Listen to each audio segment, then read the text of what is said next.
says that he's encouraged by plans to restrict benefits for EU migrants, but he admits there's a long way to go before he accepts the latest proposals.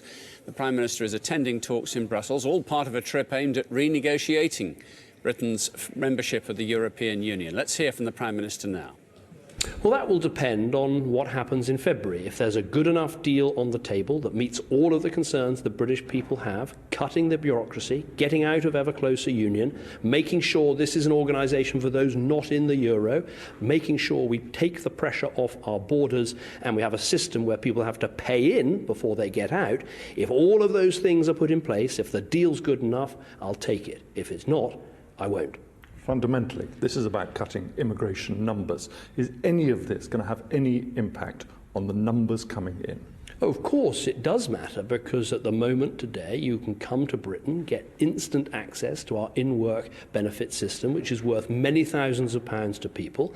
And also it goes to a deeper issue, which is the British people and I want a system where you have to pay in before you get out. We don't want a something-for-nothing society. That's what we're determined to deliver. We've made some progress today. It's not enough. It's going to be hard work. I can't be certain we'll get there in February, but I will work as hard as I can to deliver a good deal for the British people. Thanks very much. Well, joining us now from Westminster is the UKIP leader, Nigel Farage. Mr Farage, good afternoon to you. Good afternoon. Prime Minister working hard. He seems to be making some sort of progress. Well, it's not very good, is it, really? I mean, the idea that we get some emergency break on whether we can give migrants benefits, and to put that in place, we have to ask 27 other European leaders to agree, strikes me as being a pretty pathetic, rather anemic place from which we go off to the European summit.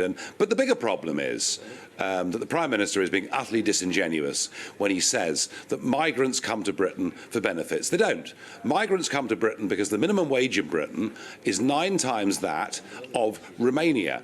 And given that between now and the end of this Parliament there is the proposal for a massive increase of a minimum wage to a living wage, even if he succeeded in removing some of those benefits, the pull factors will be as great as they ever were. Do you think then that this is all artifice and is wasting time, if you like, before the British public and British politicians get to engage in the more fundamental debate of shall we stay in or shall we leave? Well, it's theatrics. It's an attempt to frame the debate about our relationship with the European Union on the very specific issue of migrant benefits. Yeah, sure, there are clauses about ever closer union, but I mean, nobody really takes any of that seriously. What he's not addressing is the fundamental question that if you own a British passport, the first 2 words on it are European Union, and that passport is held by nearly 500 million other people.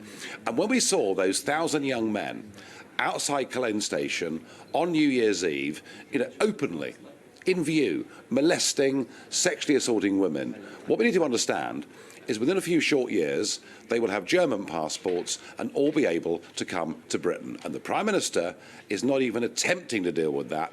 He's fiddling around the edges, begging for concessions that we may get on granting migrant benefits. And given the first offering that he's had from Mr Juncker, he will now go to the European summit in February and resemble the boy from Oliver, who walks up to the front of the room, holding out the begging bowl and saying, please, sir, can we have more concessions? It is pathetic and it doesn't deal with the main issues.